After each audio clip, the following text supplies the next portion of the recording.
saudação pra vocês. Fala comigo! Minha infância, cara, graças a Deus foi uma infância humilde, mas abençoada por Deus. O Senhor, grandemente, Ele tem trabalhado na minha vida desde a minha infância. A minha mãe sempre me contou uma história de que assim que eu nasci, logo de uns 2 ou 3 meses, eu tive uma enfermidade que os médicos eles não sabiam. Minha mãe levava no hospital dia após dia e os médicos não sabiam revelar o que era, o que eu tinha. E eu ali com 2, com 3 meses de idade, ali parado, só conseguia me alimentar com a ajuda dela ali e ela sempre foi de religião católica, né? Eu venho de um berço católico e a minha mãe com muita fé, ela fez um voto, não é? Com um santo, né? Não lembro qual o nome do santo, não me recordo, que se ele salvasse a minha vida, ela iria cumprir uma promessa, que quando eu completasse 18 anos de idade eu estaria indo na igreja, né, da Aparecida do Norte, todo vestido de branco.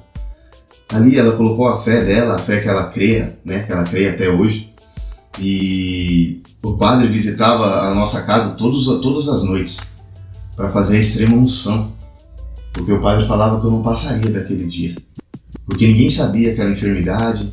Eu só chorava, e a minha mãe preocupada, meu pai preocupado. Eu sou o primogênito, eu sou o primeiro filho, mas aí eu tô hoje com 34 anos, ou seja, né, o Senhor ele está conosco desde o nosso ventre.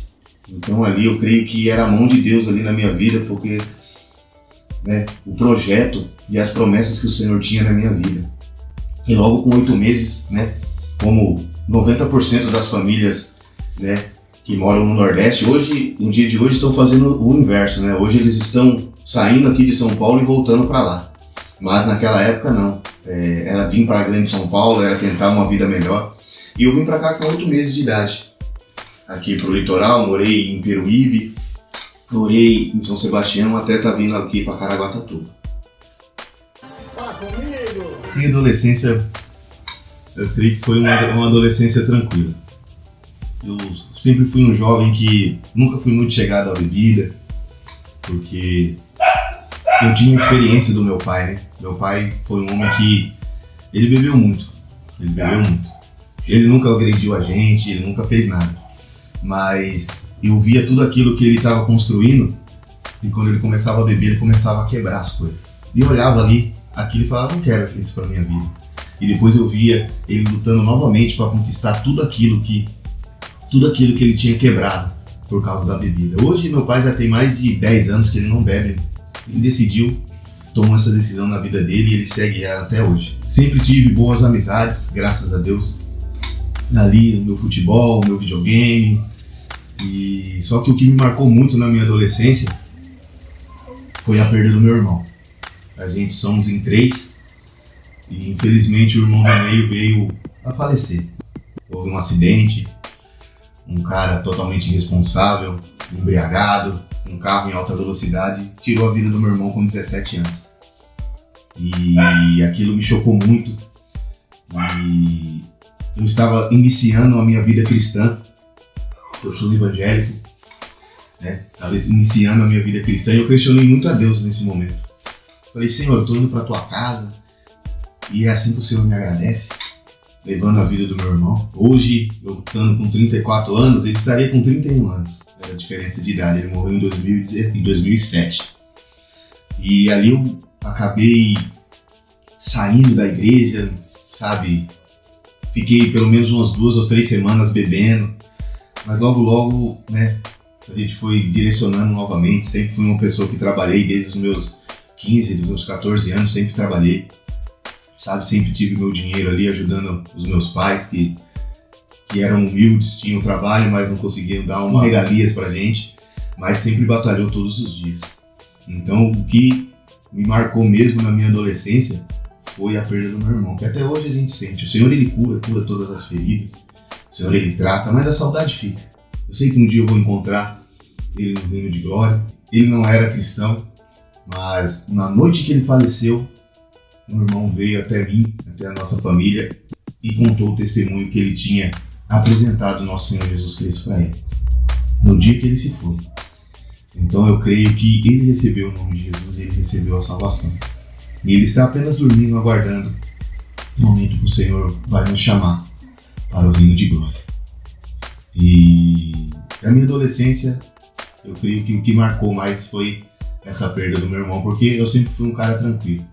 Nunca gostei muito de ir para festas, era sempre trabalho, escola, em casa, eu sempre fui um cara tranquilo. Fala comigo! Wellison, experiência. Você disse que não tinha um conhecimento numa área, num refúgio espiritual, né? Você pode nos contar como foi o seu encontro, né, a sua conversão, a sua fé? É como eu venho falando, sempre eu fui de um berço católico, só que eu nunca segui. E eu tenho duas amigas, grandes amigas, que é a Clarice e a Karina. Não é à toa que os meus filhos chamam a Clarice de vó e a Karina chama de tia. Porque a Bíblia fala, né, que nós temos amigos mais chegados que irmãos. E elas foram uma bênção na minha vida até hoje, claro, até hoje são. Porque, voltando um pouco para a minha família, os meus pais, depois da morte do meu irmão, eles foram embora. Então fiquei só eu e aqui e a minha esposa.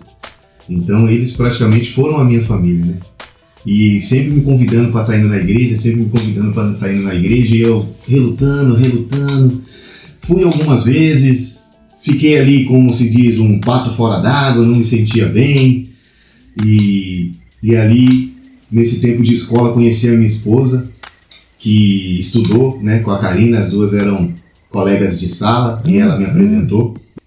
E a minha esposa, ela vem de um berço evangélico, né? E ela começou a ir junto com a Karina, junto com a Clarice, e eu ali deixava ela ali de bicicleta, ia jogar o meu futebol, ia jogar o meu videogame, e ela sempre ali me insistindo. Então eu creio que o Senhor, ele coloca pessoas, né, para nos mostrar o caminho que ele quer, que é o caminho direto na presença do Senhor. E ali ela passou 4 ou 6 meses sem cessar. Todas as vezes que eu deixava nos cultos de quarta, nos cultos de sábado, nos cultos de domingo e saía, ela falava: vem hoje comigo, né? Até o tempo que eu iniciei, que aí foi a perda do meu irmão, como, né, eu relatei, né, uns momentos atrás. E aí eu me afastei novamente, mas mesmo assim ela permaneceu. A gente ali namorando, e mesmo assim ela permaneceu, insistindo, persistindo, firme, toda quarta, todo sábado, indo no domingo, indo para a igreja, e sempre que eu deixava ela de bicicleta ali, ela falava: me acompanhe, vem comigo, só entra um pouquinho, qualquer coisa você sai. Até que chegou um momento que eu fui. E ali eu comecei a sentir que o Senhor, ele tinha algo na minha vida. Porque quando os meus pais foram embora, os meus pais queriam levar a gente. Eu já estava namorando com a minha esposa. A gente já era namorado, a gente já estava junto. E meu pai falou para mim: filho, vamos com a gente, vamos embora para Pernambuco, começar a vida novamente. E algo no meu coração falava para mim não ir. Só que eu não sabia o que era. Assim como Samuel, né? Samuel, quando o Senhor chamou Samuel pensou que era Eli que estava chamando e foi até Eli. Eis-me aqui, Senhor. Ou seja, Samuel ainda não conhecia a voz do Senhor. E naquele momento eu não conhecia a voz do Senhor. E ali eu não fui com os meus pais. Decidi ficar na minha casinha, ficar junto com a minha esposa, que na época ainda era minha namorada. E hoje eu sei o que era aquela voz. Era a voz do Senhor. Porque o Senhor tinha uma obra grande na minha vida. O Senhor, ele tem um chamado grande na minha vida e na vida da minha esposa. Então eu comecei ali, mas como, né, eu e a minha esposa, né, que na época era namorada, a gente estava em pecado, os nossos pastores falaram: ó, vocês podem nos acompanhar, podem vir aqui congregar, mas infelizmente a gente não pode dar nenhum cargo para vocês ainda. E vocês estão em pecado. Vocês não são casados, né? Até que chegou um momento que em 2010, né, a gente casou e ali eu comecei a exercer a obra do Senhor, porque eu estava ali adorando, buscando ao Senhor, mas quando a gente liga na terra, quando a gente se acerta na terra, o Senhor é ligado no céu. Então ali eu comecei, louvando ao Senhor, no ministério de louvor junto com a minha esposa, abrindo os cultos, e com o tempo o pastor foi me convidando para estar trazendo uma palavra, e ali eu fui começando a me encontrar espiritualmente, né? Hoje eu já vou para 12 anos que eu sirvo ao Senhor, mas o meu começo, eu creio que ainda é uma escada, e eu vou subindo a cada degrau, devagarinho. Entrei, hoje eu já sou um obreiro, hoje eu já sou separado a presbítero, ainda não fui ungido, ou seja, é uma escada que a gente vai subindo a cada dia, passando por situações, e por isso que eu sou grato primeiramente a Deus e segundo as pessoas que o Senhor colocou no meu caminho, para que eu venha a conhecer ao Senhor Jesus, porque talvez se essas pessoas não tivessem insistido, não tivessem persistido, só Deus sabe onde eu estaria hoje. Por isso eu sou muito grato aos anjos que o Senhor coloca no nosso caminho para que nós venhamos conhecer a Jesus Cristo. Fala comigo, take 5.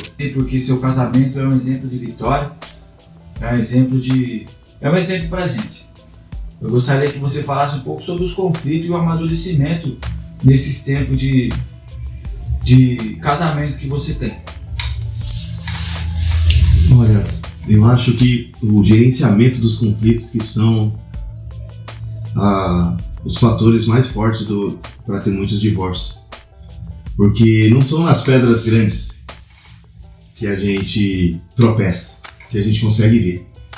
Então, ou seja, quanto maior é o problema e a dificuldade, ali une mais o casal. Mas são ali nas pequenas coisas. E os conflitos, eu olho por mim, né, pela minha opinião, claro, que são essas pequenas pedras.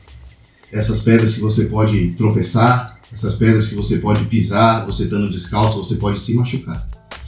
Então, né, na minha caminhada cristã, o Senhor, na nossa caminhada cristã, o Senhor, Ele vai nos mudando. A gente vai matando nosso velho homem. Eu sempre fui uma pessoa muito ignorante. Muito ignorante. E eu sei que a minha esposa passou por muitas situações de palavras duras, de palavras que naquele momento não era necessário estar colocando. E a gente vem de culturas diferentes. Eu sou do Nordeste, por mais que eu vim pra cá muito novo, mas a gente traz os traços, né, que tá no sangue, né?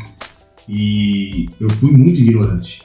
Graças a Deus o Senhor tem trabalhado grandemente na minha vida nesses anos, vem dando a calma, a mansidão, né, que são frutos do Espírito Santo de Deus. Mas quando eu comecei a minha jornada, eu era muito duro. Eu era um homem que achava que o necessário era eu estar trabalhando e trazendo comida para dentro de casa e pagando as contas. E não, o Senhor Jesus Cristo, Ele fala que nós devemos amar as nossas esposas como Cristo amou a igreja. Então, é aquele cuidado, é aquele carinho. E muitas das vezes na vida da minha esposa faltou isso. E aí vai surgindo os conflitos, vai vindo as cobranças, e você vai achando que você está certo. E não, o casamento é isso. É você ceder, é você ajudar, é você estar ali lado a lado, porque você fez um juramento. Não fez um juramento para padre, para pastor, não. Você fez um juramento para Deus. Na saúde e na doença, na riqueza e na pobreza, até que a morte nos separe. Ou seja, hoje tá fácil, hoje pro mundo tá fácil. Ah, não tá legal? Ah, vamos trocar. É o pior erro que a pessoa comete. Porque ao trocar, você vai só mudar o problema de nome, porque conflitos vai ter em todo e qualquer relacionamento. Então a pessoa acha que é mais fácil começar do zero do que muitas das vezes reconstruir aquilo que por alguma atitude sua, por algo que você fez, quebrou ali, tirou um tijolo dali. Então, os conflitos no casamento é para que nós venhamos cada vez mais nos ajustar. Ver a direção, claro, sempre tendo Cristo no meio do relacionamento. Porque o Senhor estando junto conosco é um cordão de 3 dobras. Ou seja, é mais difícil quebrar. Apenas quando está o casal, é apenas 2. Então, muitas das vezes ali abrimos alguma brecha, alguma coisa onde o inimigo vai lá e trabalha. Mas o que eu tenho aprendido com os conflitos é que nós venhamos pedir a direção de Deus e nunca guardar. Nunca guardar. Esse sempre foi algo que o Senhor trabalhou na minha vida. E acontecendo pequenas coisas, né, uma coisa simples ali de algo que aconteceu, algo que foi falado, e ali você guardar aquilo. E você guardando aquilo, e vai acontecendo uma coisa ali, outra coisa ali, você vai guardando, quando você vê, o seu copo já está cheio. E ali, por algo que muitas vezes não tem nada a ver, é o momento que é a fagulha para que você venha explodir. Aconteceu o conflito, senta, deixa passar o nervosismo, a irritação, a ira, senta e conversa.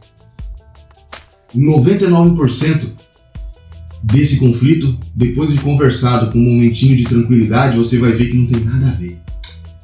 Mas são nessas pequenas coisas que o inimigo trabalha para destruir. Você vai olhar, você separou por quê? Por causa disso, por causa daquilo, por causa disso, e quando você vê, são pequenas coisas. É um prato que não foi lavado, é uma casa que não foi limpa enquanto a esposa estava no trabalho, ou vice-versa, é o cuidar dos filhos, é o educar dos filhos, coisas mínimas. Enquanto muitas das vezes uma crise financeira, que eu passei por uma situação que eu não desejo para ninguém, que foi em 2016, uma falência de uma empresa, mandou a gente embora, mandou procurar os direitos, e eu sem conseguir emprego, as contas atrasando, água cortando, luz cortando, e a gente não se separou. Ou seja, a gente nos uniu mais, nos ajudou e conseguimos passar por essa crise. Muitas das vezes, uma enfermidade, um ente querido nosso, que nos aproxima mais, ou seja, são coisas grandes. Mas nós temos que olhar para as coisas pequenas, para as raposinhas, né, na uva. São as raposas pequenas, não são as grandes. As grandes a gente consegue ver, as pequenas muitas das vezes passa despercebido. Então esses conflitos são pequenas pedras, são pequenas raposas. Ou seja, aconteceu, respira, relaxa, senta e resolve, para que não venha acumular. E depois que acumula, quando vem a fagulha, vem tudo lá de trás, tudo que aconteceu. E aí é a hora que vem palavras que não deveriam ter feito, que deveriam ser faladas, atitudes que não deveriam ser feitas, e ali é onde se destrói os relacionamentos. Aproveitando a oportunidade, deixa seu like, se inscreve no canal, porque fazendo isso ajuda o YouTube de alguma forma tá enviando para mais pessoas e mais pessoas conseguindo, né, ver e ouvir o nosso grande amigo Ellison. E agora, Ellison, aquela parte bruta, pesada. Eu tenho 12 anos que eu vou fazer de cristão, servindo a Deus na casa do Senhor. Mas desses 3 anos pra cá, eu vi o mover e o agir de Deus que eu não vi em todos os outros anos que eu vivi. É forte, profissionalmente, conjugal, financeiro, mas vai ficar para a segunda parte. Conto com a presença de todos. Amém.